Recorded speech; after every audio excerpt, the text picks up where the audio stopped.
Keanu Reeves quietly boarded the first-class cabin, dressed in a simple black hoodie and jeans. He carried no flashy bags, no entourage, just a paperback novel tucked under his arm.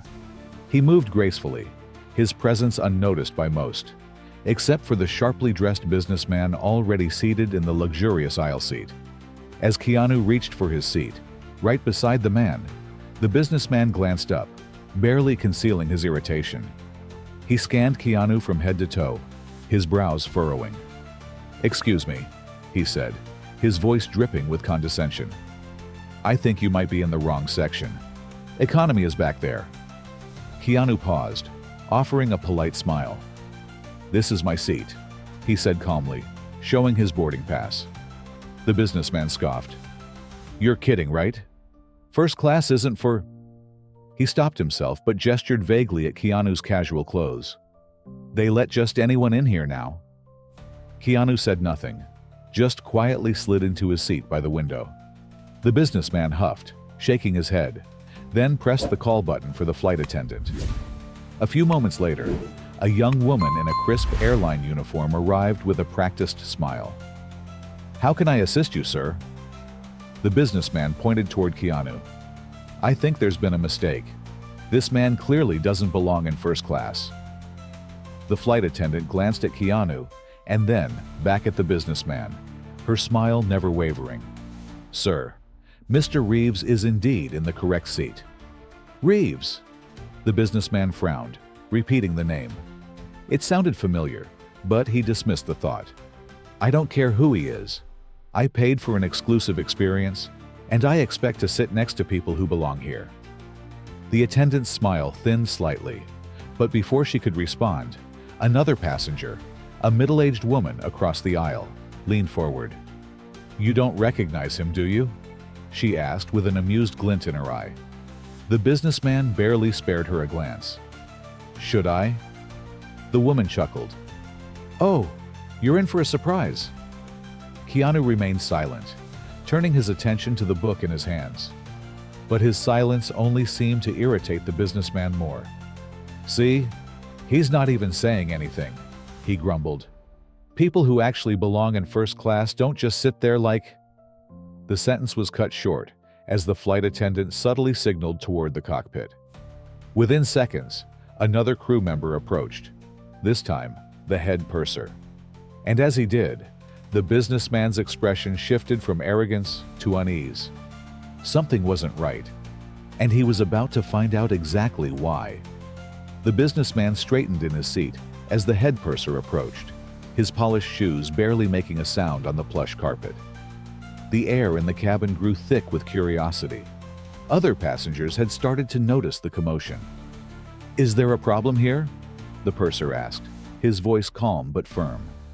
The businessman was quick to respond. "Yes.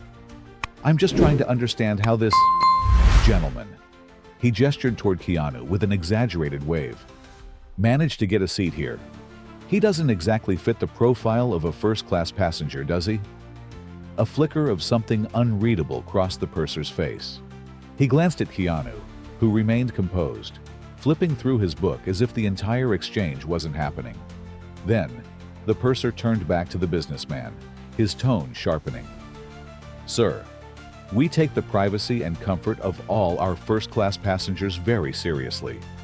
Mr. Reeves is a valued guest and—" Wait! The businessman interrupted, his frown deepening. "Reeves? As in—" His eyes darted toward Keanu, scanning him once again, but this time with something closer to suspicion than dismissal. A soft murmur had started among the other passengers. The woman across the aisle leaned in again, smirking. "Oh, you really don't know, do you?" Keanu sighed lightly, placing his book down. He finally turned his full attention to the businessman, offering a small, patient smile. "I don't like making a fuss," he said simply. "I just want to enjoy my flight." The businessman's confusion twisted into unease. His mind raced. Why was everyone suddenly watching? Why did the flight crew seem so protective of this casually dressed man? And why did his name sound so annoyingly familiar? Just then, another passenger, a younger man sitting a few rows ahead, turned in his seat and laughed. "Dude, do you seriously not know who Keanu Reeves is?" Silence. The businessman blinked. Then, realization dawned like a slow, creeping shadow. His mouth opened slightly, but no words came out. He knew that name. Everyone knew that name. Keanu Reeves, the Hollywood legend. The man people called the internet's nicest guy. The actor worth hundreds of millions, yet known for riding the subway, donating most of his earnings, and living like an average man.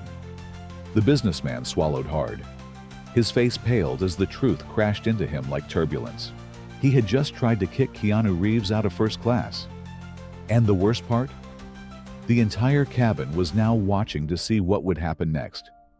A nervous chuckle escaped the businessman's lips, but it did nothing to ease the weight of the silence pressing down on him. He glanced around, hoping for some kind of escape, but the curious eyes of first-class passengers locked onto him, like an audience watching a live disaster unfold. The head purser folded his hands in front of him. "Mr. Reeves is a distinguished guest on this flight. If there's an issue with your seating arrangement, we'd be happy to reassign you." The businessman's heart skipped a beat. "Wait, reassign me?" The purser's expression remained unreadable. "Yes, sir. If you're uncomfortable, we can find you another seat." Whispers spread across the cabin like wildfire. The businessman's arrogance flickered, replaced by something else: panic. The idea of being removed from first class after making such a scene was a humiliation he wasn't prepared to face. He forced a smile, trying to recover. "Oh, no need for that. I was just confused for a moment. Of course Mr. Reeves belongs here. He turned to Keanu, his expression shifting into something desperate. "I didn't recognize you. I'm actually a big fan." Keanu studied him for a second, before giving a small, understanding nod. "It's all right," he said, his voice calm, too calm, the kind that made the businessman feel even smaller. Trying to salvage his pride, the businessman forced a laugh. "Yeah, totally. I mean, what are the odds? Sitting next to Keanu Reeves." He awkwardly extended a hand. I'm Michael." Keanu didn't take it. Instead, he picked up his book again, flipping to the page he had been reading before the interruption. His message was clear. This conversation was over. Michael's hand hung in the air for a second before he slowly pulled it back, rubbing his neck. The tension in his throat tightened. The purser, satisfied, turned to leave, but not before adding, "If you require further assistance, just let us know." The subtle warning in his tone wasn't lost on Michael. He sank into his seat, his earlier confidence shattered. Every now and then, he could feel the amused glances of the other passengers. He had insulted Keanu Reeves. And worse, he had done it in front of an audience. Trying to distract himself, he reached for the in-flight entertainment screen. Maybe if he just focused on a movie, he could forget this whole disaster. But as soon as the screen lit up, his own face drained of color. Because there, on the front page of the airline's featured movie selection, was none other than John Wick, starring Keanu Reeves. Michael let out a quiet groan. This was going to be the longest flight of his life. Michael shifted uncomfortably in his seat, eyes flicking from the movie screen to Keanu, who remained unbothered, flipping through his book. The businessman swallowed hard. He could still feel the weight of everyone's judgment pressing down on him. He had made a fool of himself, and now, the only way forward was damage control. With a forced chuckle, he turned toward Keanu again, lowering his voice so others wouldn't hear. "Listen, Mr. Reeves, I really didn't mean any offense back there. It was just," he gestured vaguely, "a misunderstanding, you know?" Keanu didn't even glance up from his book. "No worries," he said simply. Michael frowned. No worries? That was it? He had expected either anger or forgiveness, not indifference. Determined to regain some sense of dignity, he pressed on. "It's just that I wasn't expecting someone like you to be here. I mean, you're famous, right? Shouldn't you be on a private jet? He forced a chuckle, hoping to lighten the mood. Keanu finally looked up, meeting his eyes with an expression so calm yet piercing, it sent a chill down Michael's spine. Private jets are nice, Keanu admitted, his voice even. But they're not always necessary. He closed his book, placing it on the tray table. I like being around people, seeing the world like everyone else does. It keeps me grounded. Michael blinked. Grounded? What kind of millionaire wanted to be grounded? Sensing his confusion, Keanu gave a small smile. Money doesn't change what matters. Michael scoffed before he could stop himself. Easy for you to say, he muttered. Keanu raised an eyebrow, but didn't look offended. Instead, he leaned back in his seat, studying Michael like he was trying to figure him out. What do you do for a living? Michael hesitated. I run an investment firm. Keanu nodded, as if he had expected that answer. You enjoy it? Michael opened his mouth to say yes, because that was the correct answer, wasn't it? But for some reason, the words caught in his throat. Did he enjoy it? The late nights? The constant stress? The feeling that no matter how much he made, it was never enough. He forced a smile. Sure, it's good money. Keanu studied him for a beat before saying, You didn't answer my question. Michael stiffened. The way Keanu said it, soft but sharp as a knife, made his stomach twist. He was used to winning conversations, but something about Keanu's calm confidence unraveled him. He cleared his throat. I mean, who wouldn't want to be rich, right? Keanu tilted his head slightly, as if considering his words.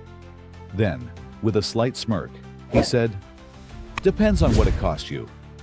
Michael's throat tightened, because for the first time in years, he wasn't sure how to respond. Michael felt a strange unease settle over him. Keanu's words echoed in his mind.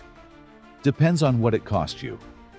For a moment, he wanted to argue, to say that success required sacrifice, that wealth was the ultimate measure of achievement. But something about the way Keanu looked at him, calm, certain, and completely unimpressed by money, made him hesitate. Michael cleared his throat, shifting in his seat. Well, I've worked hard to get where I am. Keanu nodded. That's good. Hard work matters. Then he paused. But at what point does it stop being about working for something and start being about running from something? Michael blinked. Running. Keanu leaned back, his fingers tapping lightly against his book. A lot of people chase success because they think it'll fill a hole inside them. But when they finally get there, they realize the hole is still there. Michael's chest tightened. Why did that hit so hard? He forced a smirk. Are you saying money doesn't matter? Keanu gave a small chuckle. Money matters. It keeps the lights on, puts food on the table, gives you choices. His expression softened. But after a while, if you're not careful, the chase for more can make you forget what you were running toward in the first place. Michael exhaled sharply, his mind flashing to the long hours at the office, the missed birthdays, the late-night calls, the empty apartment waiting for him at home. He had everything he ever wanted. So why did it still feel like something was missing? Before he could respond, the flight attendant returned, offering warm towels. Michael absently took one, still lost in thought. The whispers in the cabin had died down, but he could feel people still watching, not in judgment anymore, but in curiosity. Keanu picked up his book again, giving Michael one last look. It's never too late to figure out what really matters, he said simply. Michael swallowed hard, staring out the window. The clouds outside drifted peacefully, unaware of the storm raging inside him. For the first time in a long time, he questioned everything.